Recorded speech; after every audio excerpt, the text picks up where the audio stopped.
The following program is a PodcastOne.com production. From Hollywood, California, by way of the Broken Skull Ranch, this is the Steve Austin Show. Give me a hell yeah. Hell yeah. Now, here's Steve Austin. Down off the table. Roddy, good morning. How are you? Good morning. Woof. I'm riding fast, but I'm honored to be here. Steve, it's funny in our business, I've seen you in the locker room and seen you obviously on TV do some great stuff. But there was a gentleman who wanted me to do a show called The Voice. And so I think his name was Michael. And Michael Chavello. Okay, so he sent me your episode that you did on The Voice, and I watched it, and I mean this and all, I didn't know anything about you. So as much as we say hello, we really don't know a lot about each other. No, we never really have crossed too many territories. We've never crossed territories together. Never. And you came down the road maybe 10 years before I did. A little bit. There's that age gap. But we never really crossed paths as much in high regard as I held you. Thank you. To your point, we don't know each other. And so it was funny because you sent me a text out of the blue. I watched that Voice and started hearing how you came up through the business and how you paid your dues.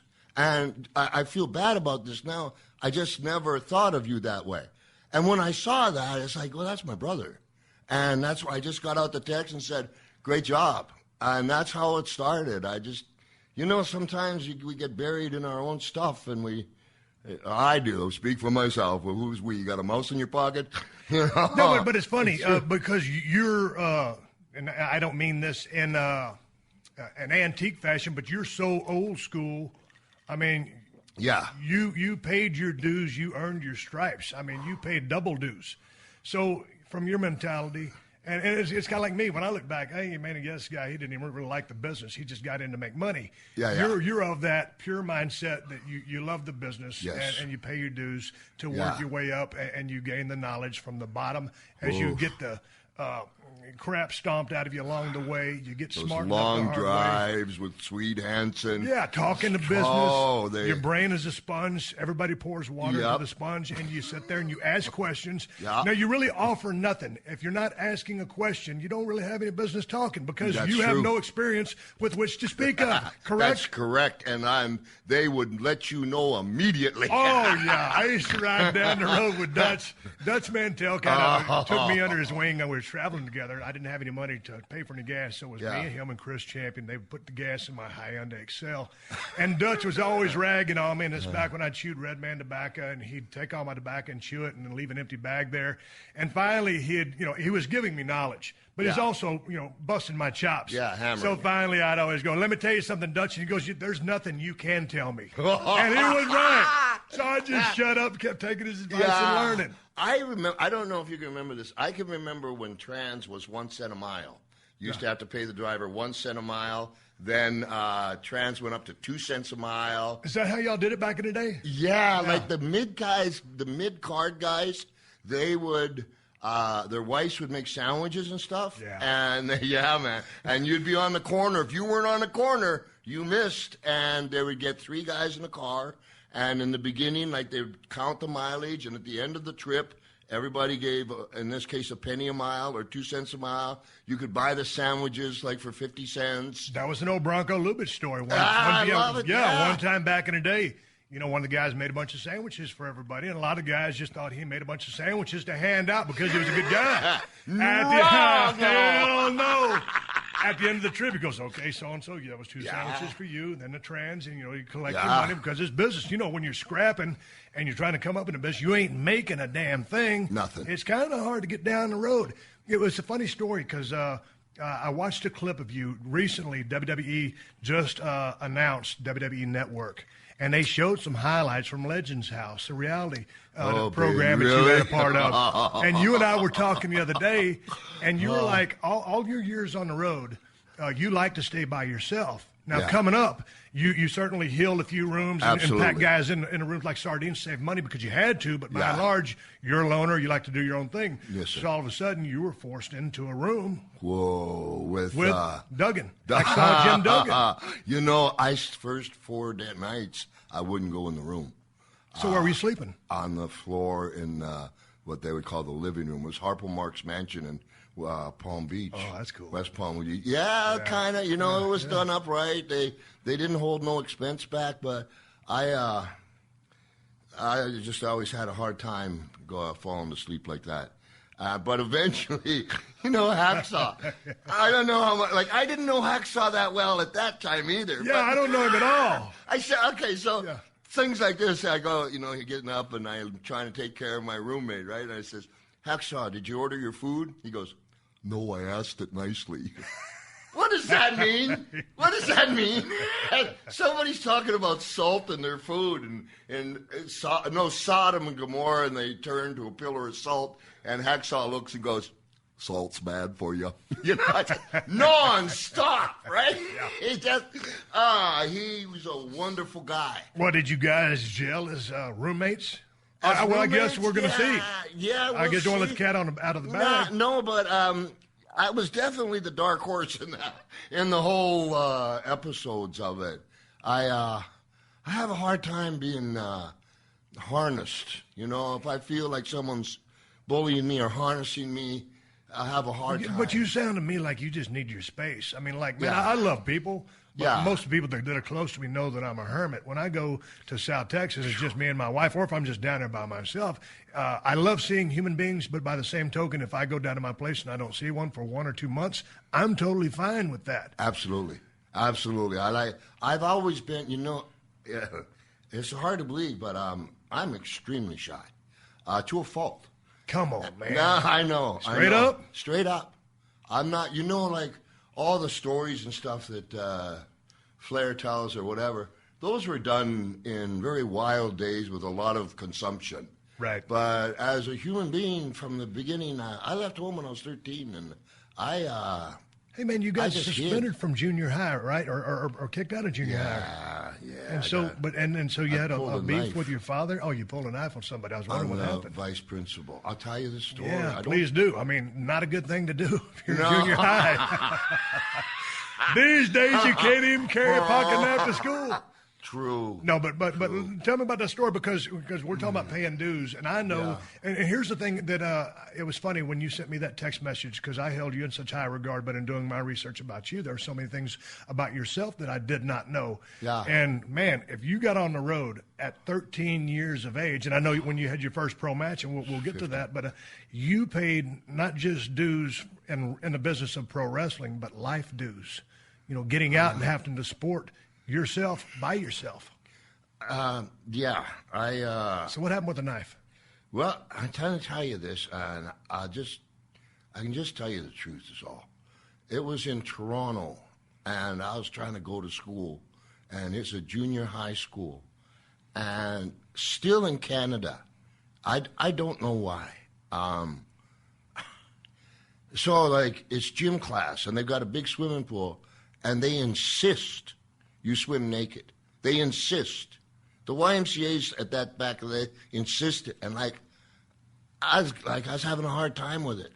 And coach, I had started to amateur wrestle a little bit, whatever.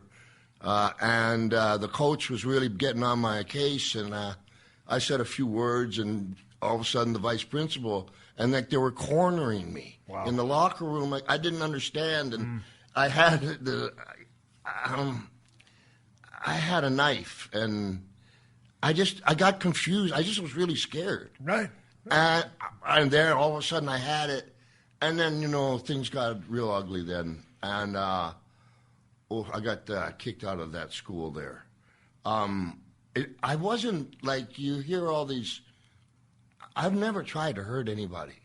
I really haven't. I get that. I'm a bagpipe player. Well, right, but you got two guys got you in a corner, self-defense. And I didn't understand. What's the point? Right. Why? I get it. And Well, living on the street, just like that's a hard piece of business there. So I didn't do well in school. I've got about a grade 8 education. Now I scammed my way. Don't get me wrong. Now there was a high school I went to, and I broke into it at night, stole the test. This is a true story. What was the name of it? Windsor Park. And so. I got to pass this thing. So I broke a window at nighttime, and I ran through the school at nighttime, went to where I knew the tests were, grabbed the test, and ran out and hid in a snowbank. And sure as heck, here come the police because there's silent alarms. Right. But I'm in a snowbank, right? I was born in Saskatoon. I'm a snowboy. So I take the test home, and I fill out the test, and I'm so proud of myself. And I come in the next day for the test, and it's all handed out. Everybody's taking it, and I have the test under my shirt and my tummy, and I'm really cocky. But ADD kicks in and boredom, and so I switch them, and I was done first. Unusual. However, I was so proud, and I put the test there and waved goodbye to my fellow students, and I came back the next day, and they handed out the tests, and it says, the teacher said, "Sorry, Rod, wrong test." I stole the wrong test. Really, baby Jesus? Give me a break. Sorry, Rod, wrong test. Truth. Classic. Truth. And I could have done a year in the pen for that. Well, did you ever end up graduating high school? They pretend I did. Right. I tried to go to school when I was wrestling pro. Right. I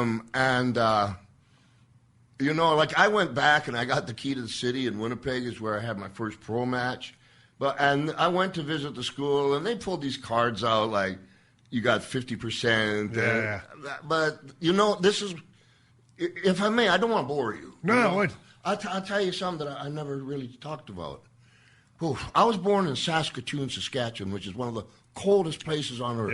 Yep. 100 below with the wind chill. When I was 4 years old, I got my arm caught in a washing machine wringer, and I couldn't get out. You used to put clothes in the washing machine. It would squeeze them to get it out, and the washing machine was plugged in. They had undone the light. The people that were raising me. In the ceiling, and the plug was in there. And I guess from flailing, I hit the plug and hit the emergency thing. Yeah. 2 rollers on top of each other. You know what I'm talking about. I know exactly what you're talking about. Okay, so my arm right up to here. And I was born on 1802 Victoria Avenue. And my aunt was 1602 Victoria Avenue. So I ran down the alley, and I rocked a lot as a kid. And I never said anything. And I was just sitting on the chair, and it's Canada. The liquor stores closed at a certain time, so Uncle George, I'm busy. Okay. And then blood started to come down, and they put me in the hospital. And when I got out, they took me right away from Saskatoon, and put me on an Indian reservation called the PAW, Thepas. And it's still to this day the toughest Indian reservation in Canada.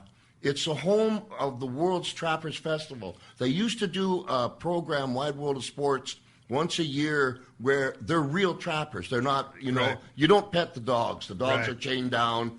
And they had contests of cutting the logs and who could carry the most pounds of flour, which this local Indian guy carried 500 pounds or something. And, Right.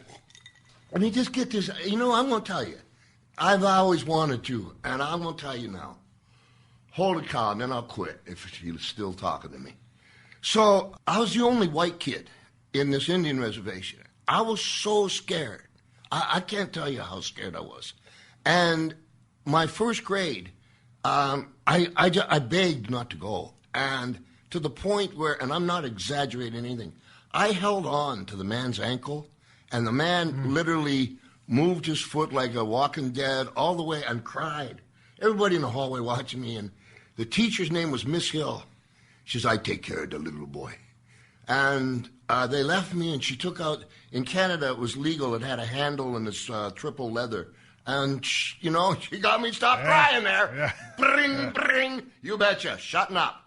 And when they taught me, they had a new way of teaching. Do you have a pen?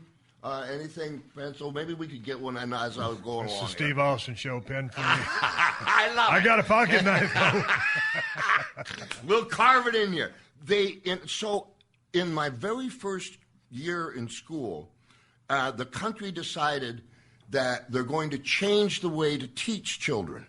So with reading, you see, I've never read a book cover to cover, not even the one I wrote. I've heard you say that in interviews. Straight up shoot, you've never read a book. No, sir. Cover to cover, I can't. Script, I have to have someone read it with me. Right. I don't get it. And here's where it came from was instead of teaching you phonics, they taught memorization. Right. And so... Why would they do that? Because the government thought it was a better way to teach kids and instituted it through the country. Then they had a thing called new math, and I'm writing it down for Steve now, and it's division. We'll put 10 into 1,000. Right. What you did is, you look at the 10, and on the side there's a long line. And you go, I know 10 goes into 1,000 one time. You subtract it, that would leave 990. Well, it'll go in 2 times, that's 20. You subtract it, that's 970. And you kept that up, and then you added these numbers and put it up there. Man, that's some long-ass arithmetic. Holy cow. Now, while I was in this Indian reservation, they hated me. And I wore muckala. Why, just because you're a white kid? Yeah. Right. It wasn't a personality trait. It was just you was the... Yes, sir. I was really scared and, an easy target. And in recess, I was kind of like the foil. But here's what happened. I couldn't go home the way the other kids went. And like in January, February, March, this place is, you can only get around by Caterpillar. I beg you people to look it up. The Paw, Manitoba, THEPS. And I used to have to go by the tree line. And they had these things called timber wolves. And I don't know if you've seen the timber wolf. The big-ass wolf. Oh, baby Jesus. No kidding. Yeah. They are a pack by themselves. And they would snatch a kid like January, February, March, where game was scarce. If they came on a kid, they would snatch the kid. Right. So they taught me I would have to go by like the tree line so I wouldn't get beat up. And I sang a song. I'm embarrassed, man. Okay, hang on. If you're going to tell it, Rod, tell the damn thing. What song were you singing? John Jacob Jingleheimer Schmidt. John Jacob Jingleheimer Schmidt. The reason I sang it was if you accidentally came in contact with one of these wolves, they'd turn on you. If one of these wolves heard a human voice, more than likely they get away from it because they get shot or whatever. Right. But if you were quiet and they turned and they saw a little piece of game there, boom, they got you. Jump your ass. So I'm going to tell you this now. Holy cow. Oh, so the highway was right. We had a little red shack. Okay, we had a little red shack, literally, by the railway tracks. And it was a company shack. And it had a kitchen, 2 bedrooms, a lot of rats down in it. And it was right next to the railway tracks. And across the street was the only person who would speak to me. Her name was Arlene Philly. And her dad owned the general store. I'm across the street, and one of my sisters goes to go to school, and I ran across to hug her, and I got hit by a truck. Maybe going, I don't know, 25, 30 miles an hour. I can remember when it hit me, I went up and I landed on the pavement, but the force had me rolling to the ditch. But I can remember my eyes backwards and seeing the tire. And the guy in the truck was an Indian gentleman, been drinking. But back in those days, like, no, he's getting up. Yeah, okay, goodbye. Right. And they never took me to the hospital. So any damage? Don't know. Yeah. So then, during the winter, and I'll get out of this in a second, but you need to know. During the wintertime, I have really bad tummy problems. And the only way you can get to the hospital is a Catholic hospital is by Caterpillar, thank you, sir. And to get the caterpillar and bring a kid in, all right. So they get me in, and I got appendicitis. They take out my appendix. Nothing's wrong with them. I had tonsillitis, so they took out the tonsils. And then they give me a shot when I cried. I was by myself there. And so, okay, move on. And in the springtime, there's so much snow, and it's a logging industry. There's logs in big puddles of snow. And for some reason, Rod liked to roll on the logs, right. And boom, in the water, Rod would go. And I got scared to go home because I wasn't supposed to do that.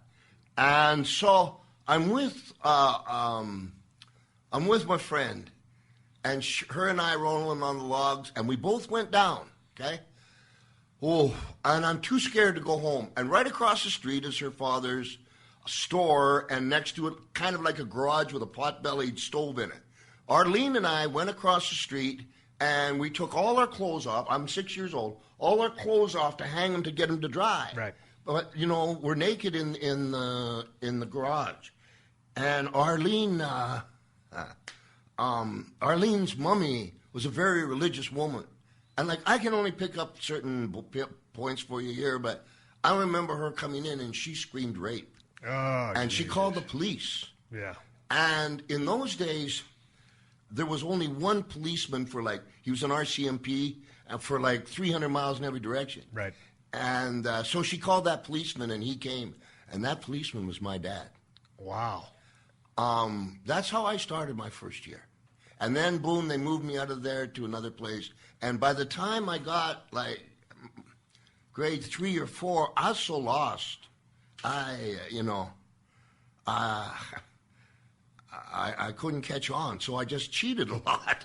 I got really good at it, but I never absorbed the knowledge. I can't read a book. That's what it is, man. Well, yeah, but obviously you're a smart cat. Everybody knows that. I mean, I sit there and watch some of your promos, just the way you could convey a message to an audience. I mean, it was true emotion and content as well. Sometimes I think people get too lost in content, or it's with which bare bones information that comes from the heart and soul. That's what you evoked, and sometimes you spewed that in a very rabid fashion. But The Steve Austin Show. The Steve Austin Show.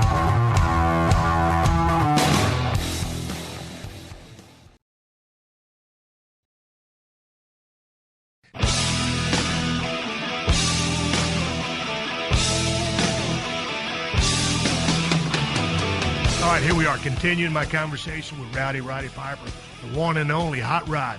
Roddy, when did you become interested in the game of professional wrestling? Were you watching it on TV? Did y'all have a TV? No, sir. So how did you discover it? I came fifth in the world playing the bagpipes when I was 14 years old, and which was a really bad experience in my life.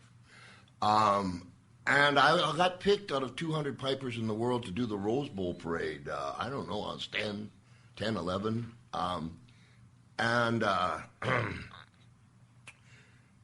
So I decided to give it a go on my own. And the way they have youth hostels in Canada. And at that day, they cost $0.25. So you go to the youth hostel, and it opened like at 6 and lights out at 9. And when you come, I swear to you, there was a sign that says, check your weapons and drugs at the door. Right. And they would take them and they would give them back to you. And in this thing, it was 3-tiered bunk beds. So when you got there for $0.25, they would give you a sandwich, a cookie, and a little carton of milk. Boom. There was some foosball. You had to sleep at 9. 6 o'clock in the morning, rock and roll. They give you 2 eggs, bacon, piece of toast, milk, a towel, shower, get out, and you can't come back the next day. Right. But you can come back the day after. Right. So I would, at nighttime, I would play my bagpipes with the case open. Now, this youth hostels were in a YMCA. So I'm in this YMCA, and well, I don't rob anybody till nighttime. What am I going to do during the day? Yeah. And there's a gym, and there was this guy. He was an amateur wrestler and boxer. And he took a liking to me. He was a minister. Yeah. And he got me amateur wrestling and boxing, and I won the 167 Amateur Wrestling Championship. And when Vern Gagne would come to Winnipeg, my amateur wrestling coach, boxing coach, would be the referee just for that night, a local, right? Right. So I don't know who. I think it may have been Buddy Wolf, but somebody missed a plane, didn't show. And my coach comes to me and he says, I can get you $25. Wow, Go down money. Whoa, baby. Yeah. At a quarter a night, Yeah. I'm in. So I said, but he said, you're going to lose your amateur status.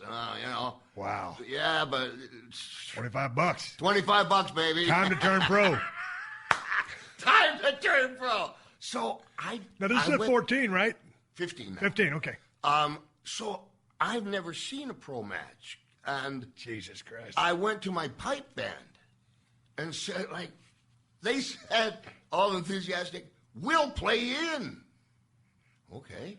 So I got to the Winnipeg Arena, and my opponent was Mr. Perfect's dad, Larry the Axe Hennig. I heard this. Now, stop. Okay. Larry the Axe Hennig, to anybody that listens to the show, has never heard of Larry the Axe Hennig. This was a big, burly, 300-pound crowbar of a man.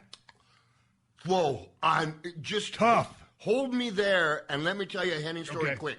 You know that eye poke that I've done so long? I was going to bring that up. You got the greatest double eye poker. I mean, if Three Stooges maybe, but you're the best ever. I love you. This is where I got that from. There was a guy, two of the boys. One's name was Horst Hoffman, and the other guy's name was Billy Robinson. And Billy Robinson? Yep. Okay. Yeah, and they all talked about Wiggins, which was a place over in England that's just supposed to be great hookers come from there, and are great hookers mean talking about real wrestlers. Yes, real wrestlers. That can hurt you. Not hookers that you pay money to for services rendered. No, that came much later. Yeah. And I didn't charge much either. Yeah, we're at the first set of hookers. So Larry Hennig's a family man. And Horst Hoffman and Billy Robinson and Jeff Ports, they're talking about some girls they had the night before that were very, very underage, very inappropriate. And they're these big shooters. And Larry Hennig says, you can stop that kind of talk now in the dressing room. I have a family. And, these guys are tough guys. And Horst Hoffman comes up to Larry Hennig, and Larry Hennig stands up like he's going to do something. Like Horst's going to do something. I swear to you. Larry Hennig took his two fingers, went pow in his eyes. End of the day. Are you kidding me? No, sir. A double eye poke shoot? Pop! Right, and that horse. What horse do? Nothing. His eyes were so close. This is Larry Hennig. Right, I driving him in. And his eyes just closed. He couldn't see. Larry, just sat down. What did Billy do? Not a damn thing. Billy Robinson's a coward. He only beats you up if he know you can. Really? Yes, sir. Not that he's not good at what he does. Right. I'm not saying that, but there was a guy named George Gordianko that trained me. Billy Robinson didn't want nothing to do with, nor did Carl Gotch. They respected each other. But going back to Larry the Axe Hennig, big dude, tough dude, family guy. Thank you, family guy. You're going to have your first match with Larry the Axe Hennig. I can't say you couldn't be in a more intimidated position because of who this guy was. So what happened? How did you guys have a short conversation before the match? And then, of course, Larry, I can't imagine there's a whole lot of communication in the ring. Bing, bang, boom. Let's go home. Holy cow! What happened? Well, okay, now. The four bagpipers are dressed to the hilt. Right.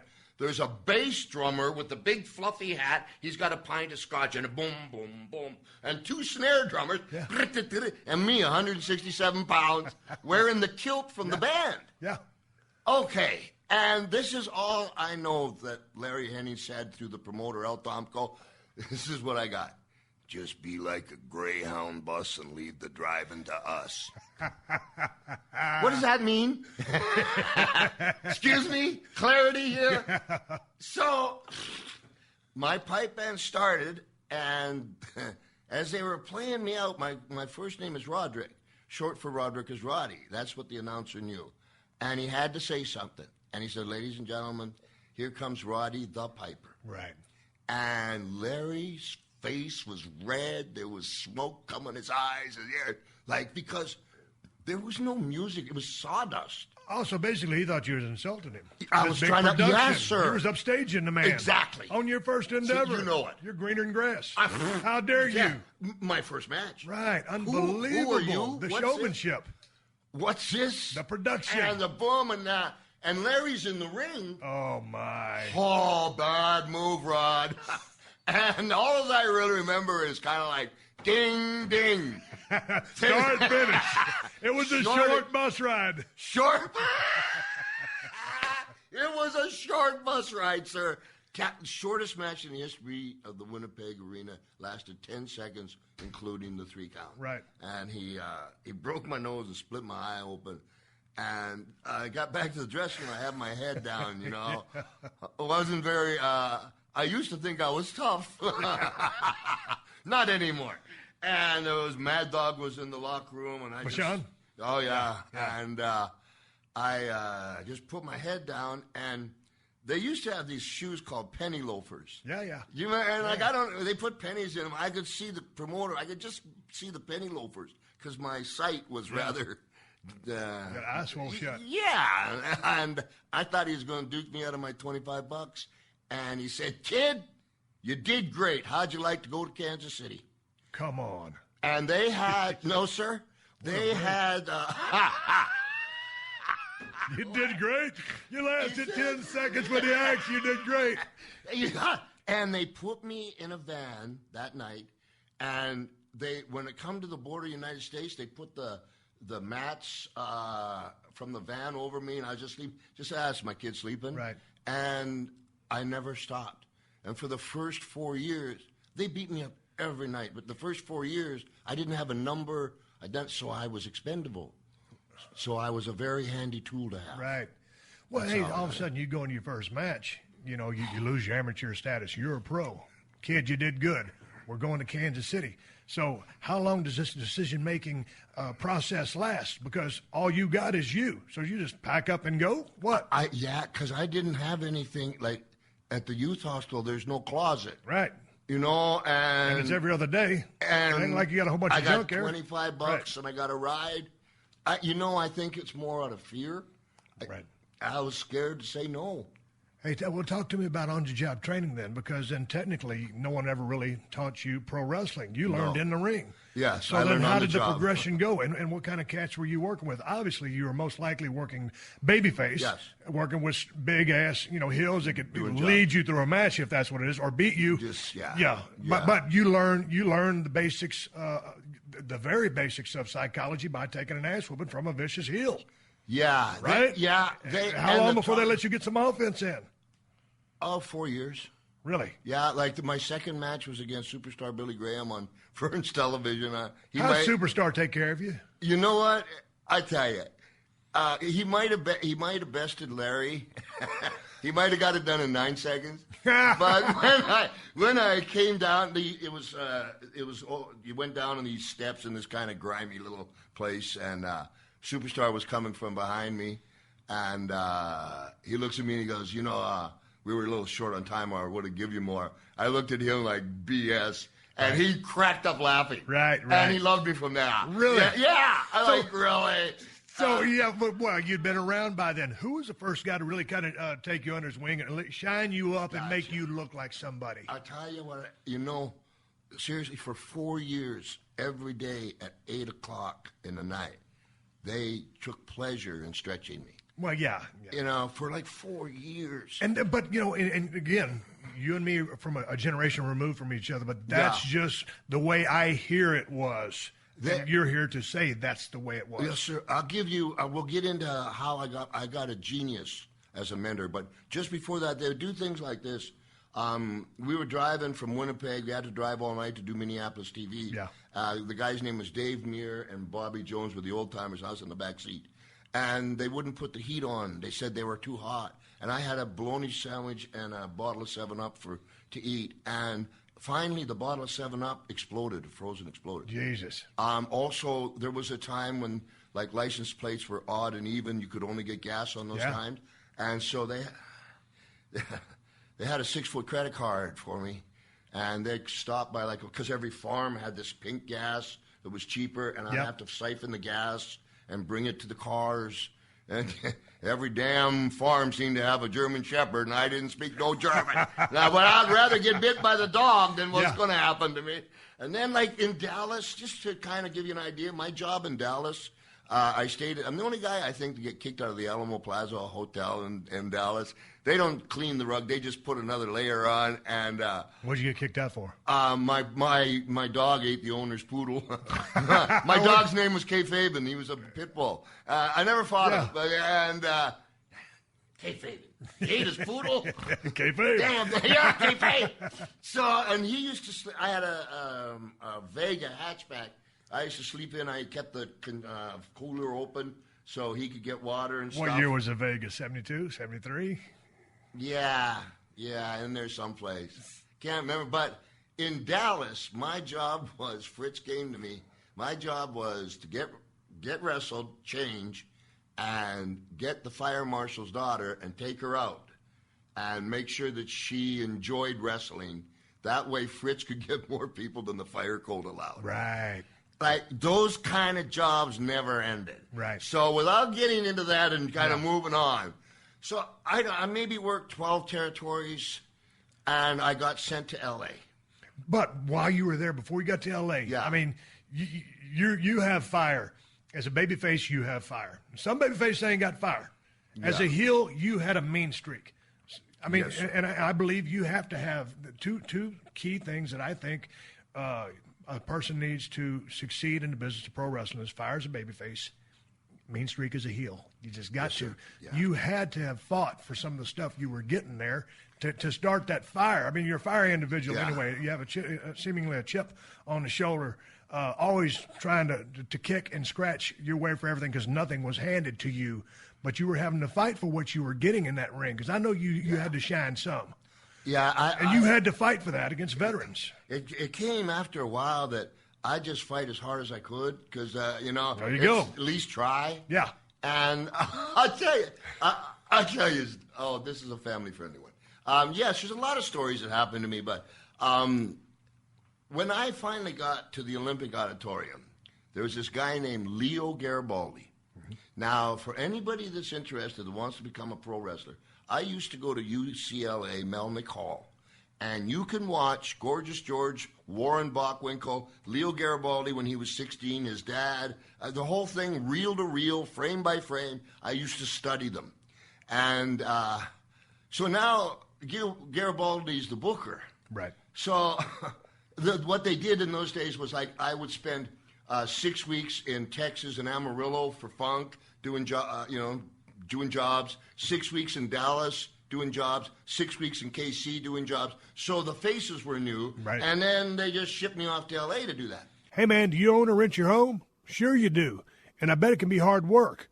You know what's easy? Bundling policies with Geico. Geico makes it easy to bundle your homeowners or renters insurance along with your auto policy. It's a good thing, too, because you already have so much to do around your home. Go to geico.com, get a quote, and see how much you could save. It's Geico easy. Visit geico.com today. That's geico.com. What kind of coin were you making doing that little rotation there? I was getting like $10, $15 a match. They had one promoter, he'd put a world of quarters in your hand, and they finally had to smarten me up. Like, then he'd put another $1, and when you smiled, he stopped. And so like, okay. And I can, there's so much. So we're back in L.A. now. Okay, thank you. I love you. That's what Vince says. You put blinders on Piper, he's fine. But I love you. So, one tackle, drop down, get it again. Again, brother. Keep it simple. I have big problems with that. But I'm trying. So, Leo Garibaldi sees this. I don't know. I'm maybe going a $1.75 now. $1.80. You've gained a little weight. I have gained some weight, and bagpipes, babyface. Yep. So the Olympic Auditorium in L.A. is predominantly Hispanics. Right. All that carry knives for parrying, I'm sure. So I come in and he looks at me and he just pauses. And what's going through his head is, I got a skinny white kid playing the bagpipes as a babyface. What am I going to do with this guy? Right. He comes to me. This man was brilliant. Right. He says, I'm going to give you a big break. I'm in. I'm in. Let me think about it. I'm in. Yeah. He said, the guy's name was Java Rook, whose real name was Johnny Rods, but when he was on the West Coast, he put the Days Inn curtains around his head as a toque and wrestled as Java Rook. He says, I want you to go in there and don't lay a glove on him. Just let him beat you up. And he walked away. And I thought to myself, here we go again. Well, what was I couldn't beat the guy up anyway, so I got in the ring. Go with the program. Go with the program, and he just beat the dog out of me. And TV was on Wednesdays, and the house show was on Fridays. The next Wednesday TV, there was this big campaign for cigarettes. I got it, man. I'm not sure if it was Camel or whatever it was. And there was a cowboy with a black eye, and it said, I'd rather fight than switch. Leo Garibaldi, the next Wednesday, had a T-shirt for me that said, I'd rather switch than fight, and he made me Java Rook's manager. Really? And from there, they put a mic in my hand. I don't know why, Steve. I don't like parties. I'm sure we've gone through that. I just don't have a problem with the camera. I don't know why. Right. I never wanted to be one. Some things I don't know. But I saw an opening. Then a guy named Judo Gene LaBelle. I know Gene. I'd be maybe 17, 18-ish now. And he saw how bad I was getting beat up, and he said, come here. And he took me under his wing for a long. If any of you people don't know who Gene LaBelle is, I mean, he's one of the most celebrated stunt guy, tough guy, judo guys, baddest, sweetest guy in the world. Beautiful guy. God, he's such a sweetheart. I met him at the Honda dealership. Well, I saw him at Cauliflower Island. I met him at the Honda dealership buying a little scooter. He's just the greatest. So he says, kid, we got to toughen you up a little bit. Absolutely. So what do you do? He took me. So Friday nights before the matches, all the guys that thought they were tough and wanted to try to be a wrestler, they came early.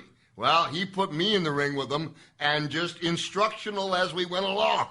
This guy's beating the trash out of me, and it's kind of like Gene's going, you might want to block, and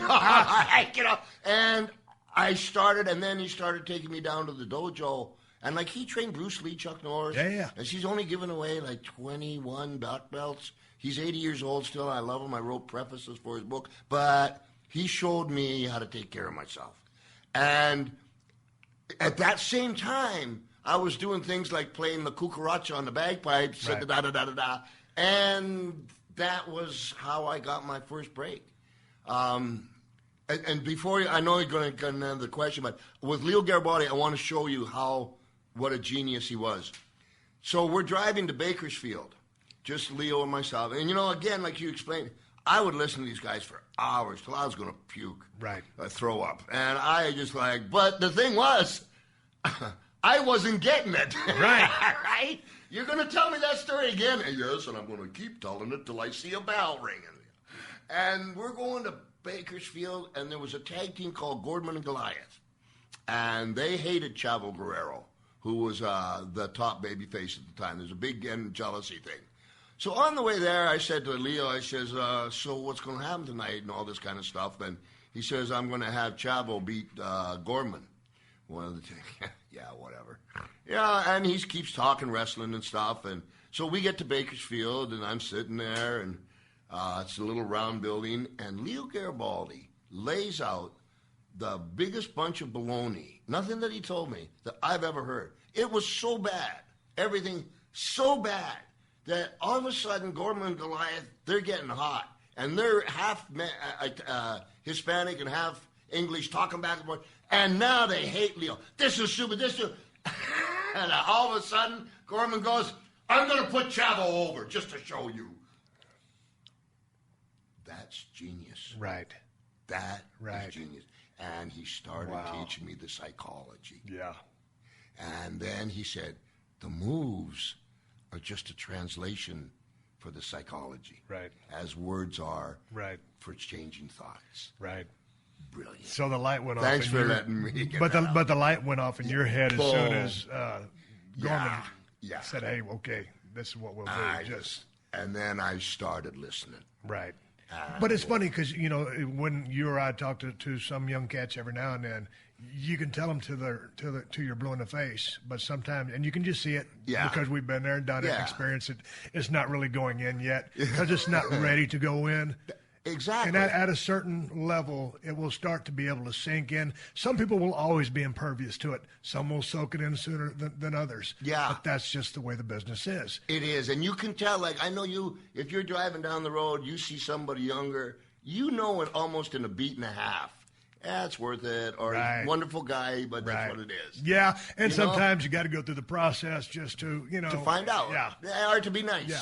But so anyway, you guys, the light bulb goes off in your brain, and you're getting promo time. Leo gave you a mic. Whoa. So, man, I mean, where were your promos coming from? I mean, like, because you're known as being one of the best promo guys of all time.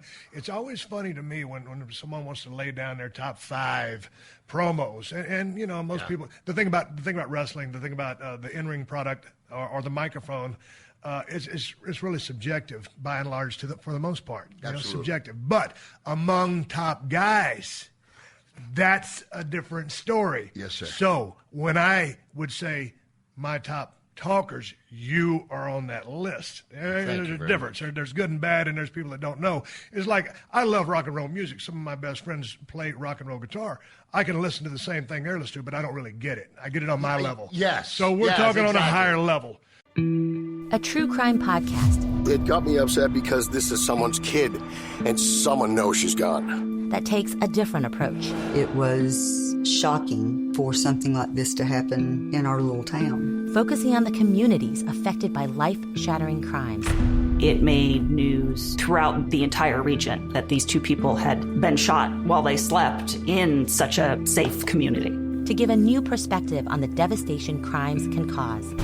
It was shocking for something like this to happen in our little town. Featuring cases from quiet towns to bustling cities and interviewing the people closest to the case. My first thought was that it's an unusual location for us to have a homicide. Listen to the true crime podcast City Confidential and step beyond the yellow tape to learn just how far a crime can reach. There are certain cases in the history of Boston that I think sort of define the city. I think this is one of them. New episodes of the City Confidential podcast are available every Thursday. Available wherever you get your podcasts.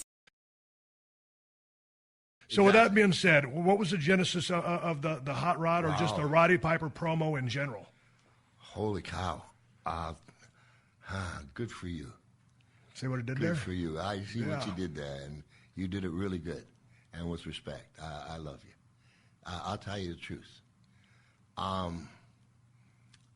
At that time, I was harboring so much humiliation and anger and rejection and like no pity party here. I'm just answering the question, Straight up. And I've been beat up so many times. One time to the point that I was taken to a hospital and they couldn't figure out who I was. That when I got that mic, I just let it out. Right. And it was like therapy.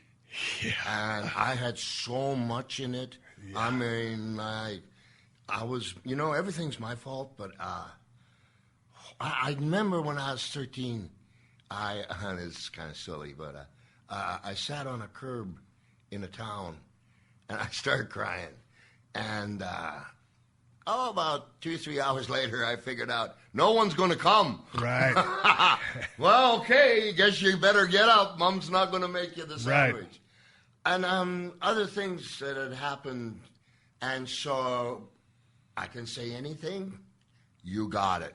Right. And then the more, as I went along, I started to change the structure of interviews because, like, the Crusher or Billy Graham, all great. Dusty Rhodes, they're all great. But they go like, oh, I'm going to rip your rib cage out, tear your eye out. But that never happened. Right. So I started a system where if I said it, I had to try to do it.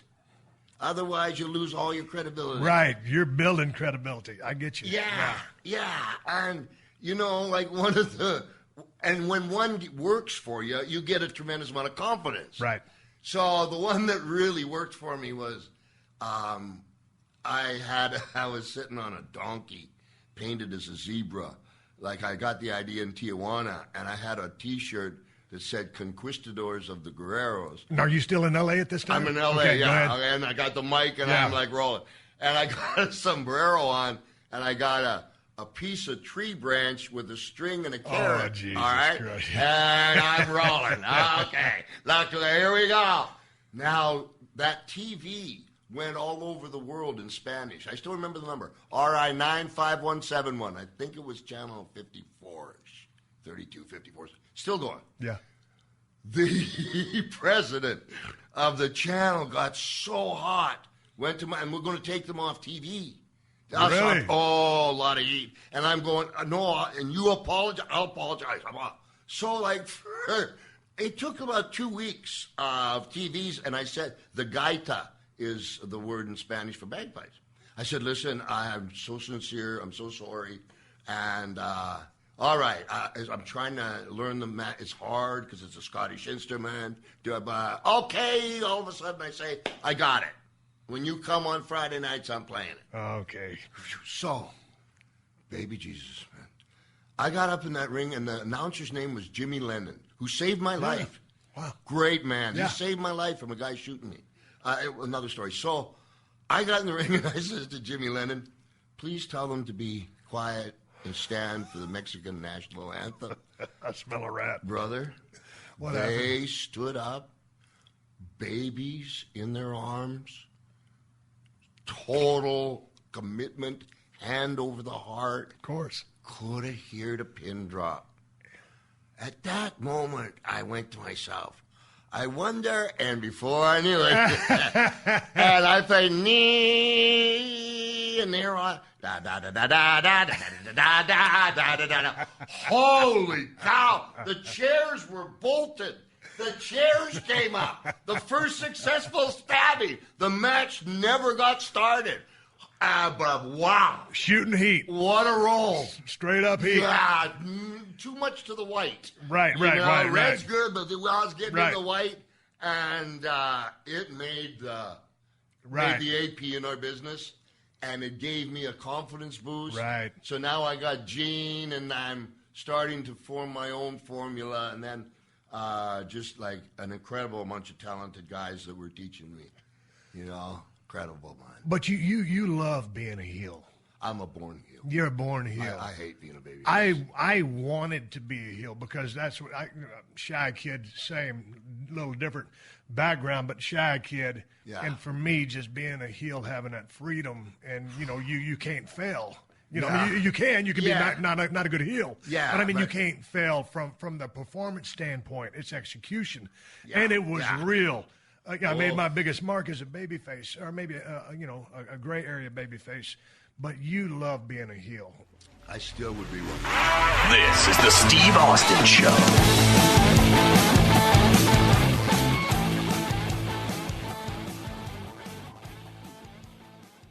Hey man, do you own or rent your home? Sure you do, and I bet it can be hard work. You know what's easy? Bundling policies with Geico. Geico makes it easy to bundle your homeowners or renters insurance along with your auto policy. It's a good thing, too, because you already have so much to do around your home. Go to geico.com, get a quote, and see how much you could save. It's Geico easy. Visit geico.com today. That's geico.com. The way, you know what happened? Is in WrestleMania 2, I can't figure it out. Now, this is a boxing match between you and Mr. Yeah. Right. Yeah, do you want me? I'll stick with you because I'll go all over the place. Okay. No, we're everywhere anyway. Look, we're already, he says, you've already done that. There's a studio of people in here watching. This is my first time here at the PodcastOne studios in Beverly Hills. I'm back from Texas. I got all kinds of technology. I made notes for Roddy Piper, and I knew as soon as we got in the room, we would just start shooting the breeze. So here's the thing. Yeah. You're in L.A. all the time, so you can drop in and out as much as you want to. I would be honored. We're just doing audio whoop-ass. We ain't got to follow anything chronological. Thank God. I do this show for the working man and the working woman, and as long as they're happy, I'm happy. And obviously, you're over here laughing your ass off, so you got to be having a good time, or that shows your range as an actor. I know. All right, right, really cool. This is very cool. So I send you in. You duck a couple elbows. I put you in a sleeper. And then you reverse that, and you got me in a sleeper. So where do you want to go with this? Do you want to stay in L.A., or you want to talk about Piper's Pits, or you want to talk about NWA? What about the dog collar match with Valentine? I mean, we're all over the place. Yeah. Where do you want to go? Well, because, I know you love being a heel.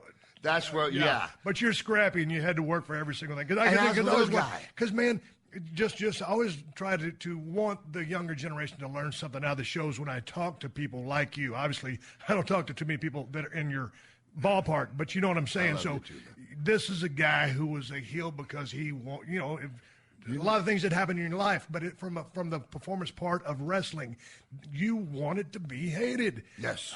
Same here. I loved it. And when you reverse it, because I always thought this about you, Roddy. I always thought that as a heel, you can make every single person hate you. They weren't divided. No. I mean, there was a small smidgen, but those, that's just because. And when you were a babyface, you made people love you.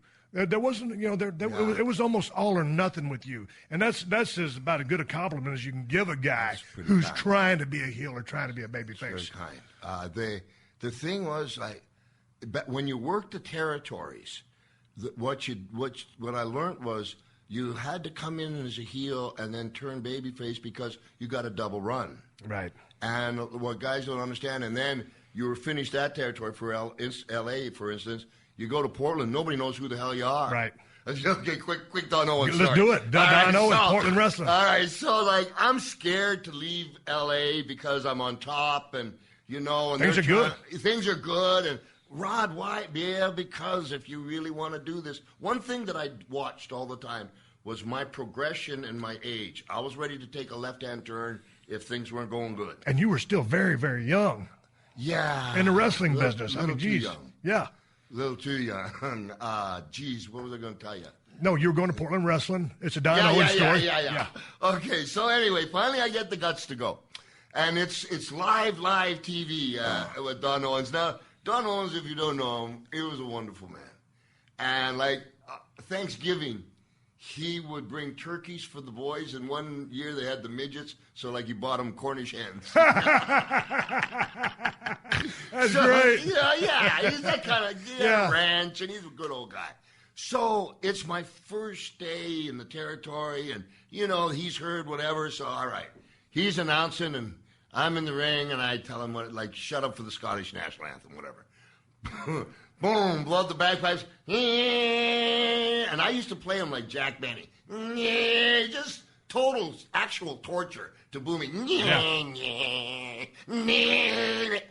They start booing. Thank you, baby. All of a sudden, Don Owens, stop. He stops me. He looks at the crowd. Stop. He says, now, I can't play the bagpipes, and neither can you. Let's give him another chance. Never mind. Just take the bagpipes, and I'll move on. Yeah. And now, so, I always ran into this. I just was a story. And then, so in Portland, what I had learned from L.A., I started to be able to apply with no restrictions, and here nobody knew what I was doing. That was really important, to keep that to yourself. In the code, what you're doing, you keep to yourself. You never open up. And so what I learned from L.A., I used in Portland. What I learned from L.A. and Portland, the next shot was Charlotte. Right. And we get to Charlotte and NWA, Crockett, wall. Out of control by this time, too. The business had been swelling. Okay, out of control.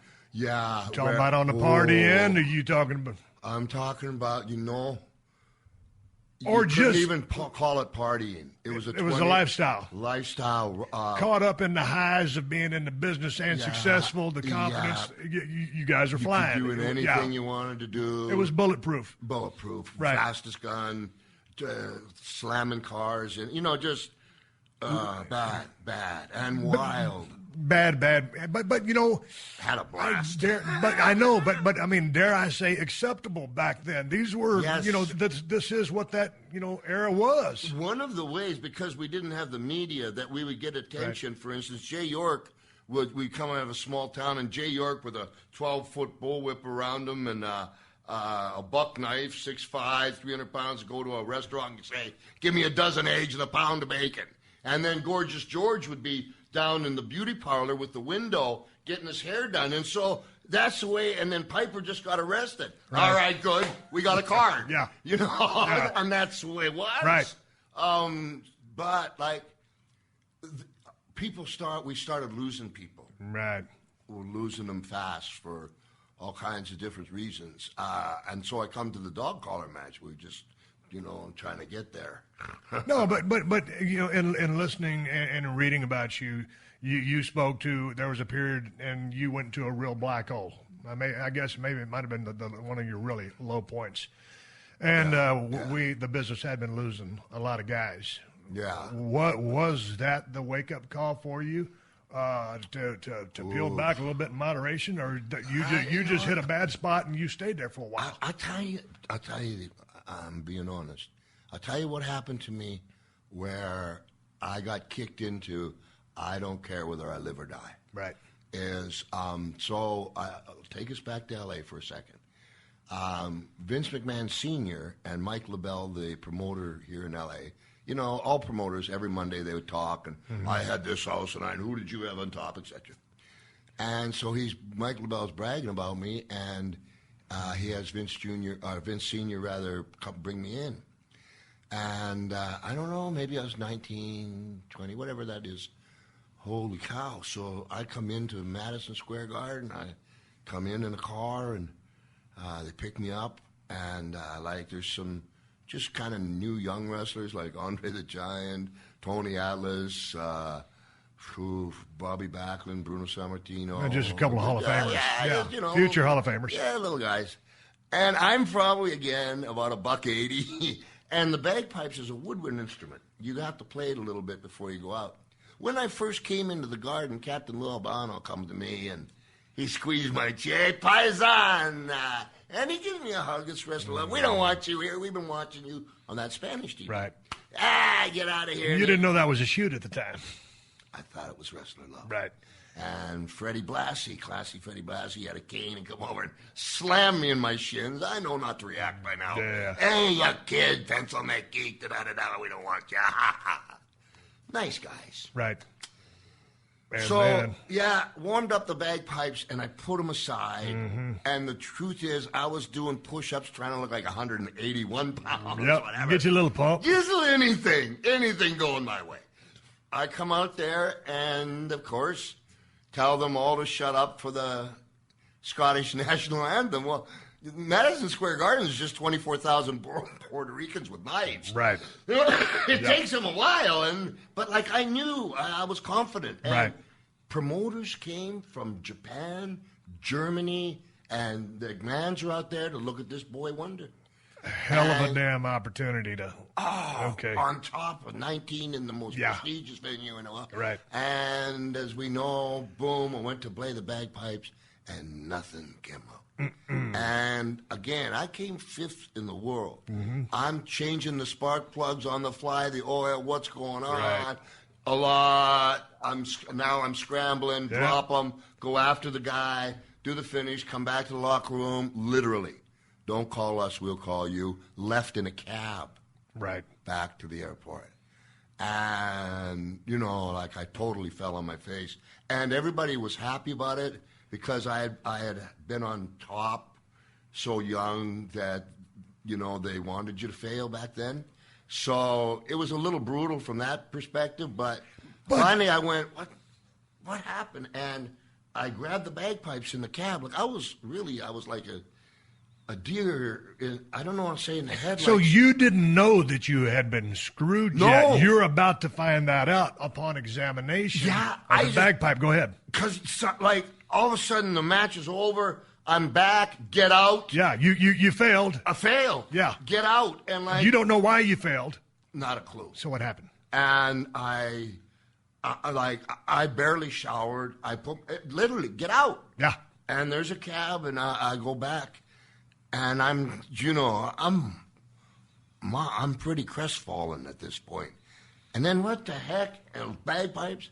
And when they said they didn't want me, they meant it. And crestfallen turned to straight up rage and anger. Humiliation. They sabotaged your bagpipes. Freddie Blassie put 6 feet of toilet paper. Where your fingers are, it's called the chanter. Put 6 feet of toilet paper up there so they wouldn't work. It's like if you were Elvis Presley and coming to get any, you cut his mic off. Right. Holy cow. And, you know, I didn't have anybody. I was by myself. I didn't have any family. And I got really mean and didn't care if I lived or died every day. And almost push it because I almost wanted to be put out of my misery. So when I got into bad situations, it looked like courage, but it was coward because I would just pull right into it. It was a hard shot. That is a very hard shot. But along with that, on top of the way you come up through your youth, getting on the road at such a young age, learning the business like you did, and then all of a sudden you're gaining confidence, momentum, steam, the big opportunity. Oh, they flat out tell you they don't want you there. Then they prove it. You don't know what's going on, and all of a sudden then there's the screw job, and that's when everything turns to rage and anger. And it almost seems like I created a thing, Roddy, back in the day. I told Brian Pillman after I attacked him in the ring, and I told him, DTA, brother, don't trust anybody. Yeah. It sounds like you were living DTA 24/7. Yeah. Because it was you against the world. I still have trust issues. Yeah. And I can't open up about the business. You know what? Here's something. Mick Foley said something. Let's just kind of stay here for a second. It might be interesting to your fans. As you know, we won't say about. Someday we'll talk about how professional wrestling got started in another day. Yeah. But like what you got to understand this. Gorgeous George and all those boys and people coming in hats and ties and minks, okay? And all of a sudden, I don't know, 59, 60, 61, there's business is corrupt, falls on its face, but there was all these guys like 35 that were going to be the next main event. They're over to getting another job. They got families, and boom. And so they all formed territories, and now I come. Are you kidding me? You know, this kid, that was their attitude. They didn't want it. And they were very happy I failed. So after taking that in, I went a long time, meaning I went through from L.A. to Portland to Charlotte, where a guy with a knife, I just came at him. He stabbed me, and I didn't care. I honestly didn't care. To Atlanta, where things got really out of control. And you know who first wanted to take over the world? Was Jim Barnett. Right. And he had me sign a contract with Ole Anderson. Had one of the very first contracts. But his friend was a Chicago Tribune guy, and he didn't want to bust borders. And after they signed me the contract, they fired me and blackballed me over the entire world. And I had my at that time, my first child, and they set me up. I was with Tommy Rich, had a double shot. Tommy Rich accidentally, whatever, went 100 miles the wrong way and had to turn around for Chattanooga. And there was cops posted. Anyway, you know, made the double shot late, and then they fired me, and they turned me into the IRS, and they blackballed me around the world. And that's where I loved Ric Flair so much, because at that time, like, I could only go to like Japan, Santo Domingo, you know, Puerto Rico. Yeah. And I got a child, man. So, and you know, when I got blackballed and all this happened, my wife and I said, go to a movie, and it was just the first showing of Rambo. Yeah. I come out of that movie with machine guns, grenade launchers. You was ready to get back on a mission. You betcha. You know, I then somehow got back with Crockett, and, you know, then the whole Starrcade thing took place. I guess my point is this. So when the Gorgeous era, and you got all these mean guys, right? Let me put this all together now. It makes sense. Mick Foley, I love Mick. He's a really great guy. I seen him. So what did he say? He said this. He says, I've been Mankind, Dude Love, whatever. And he says, then there's, like kind of like you, Roddy, where you lived it 24/7. I found that really interesting and respectful because here's the truth. To regain the respect for the industry, you had to be the guy 24/7. If you went into a bar and someone said fake, I was all over you. And Flair, they watched, because people were so, and these guys, even, with Hogan, he's Hogan 24/7 Flair. I could get with my family later, but you had to be that guy from about 73-ish to now we're coming up to 80. And then the fans, there was a whole swelling of professional wrestling is getting cool again. And out of TBS, and then they fired me. But it's a really great observation on Mick Foley's part, but the amount of sacrifice, not only those three men I just mentioned, but many others like them that made for our sport business, they gave their lives to it. And that's where I get mad when they take care of your own is like, and I love Vince to death. He's sick twisted. I love him. But what they don't know what we did for their business. And the last point I'll make on this is WrestleMania 1, after it was finished, Hogan and McMahon were at this big party. Bobby Orton and I, everybody was gone. Our car was gone. There was nothing, no security. We walked down that round thing to the bottom, and there's a policeman on a horse. And we realized, serious? And we just busted out that door. I don't know how many people. Just hitting and swinging. Got a cab, drove away. When you get treated like that, sometimes day after day, and you're constantly fighting, and then the people would come after my family. I knocked Mr. T down, kicked Cyndi Lauper, slapped whatever. I got people coming after my family. Right. It was a full-time job. And you had to live it. So, and the way I kind of got out of it was when my first child was born. I wanted, this is corny, man. I watched an episode of The Waltons, and it was a Christmas Waltons, and they had the family around, and I'm eating the turkey and stuff, and I wanted to have that family. And then all of a sudden, the lady I was with got pregnant, and there's an old saying, you need a license to hunt, you need a license to fish, any idiot can have a kid, it takes a man to be a father. And it wasn't overnight, but I wanted to be a good dad, and I got really dark there. That was very, that would have been the entire 80s. I was really like. This has been a PodcastOne production. Download new episodes of The Steve Austin Show every Tuesday at PodcastOne.com. That's PodcastOne.com.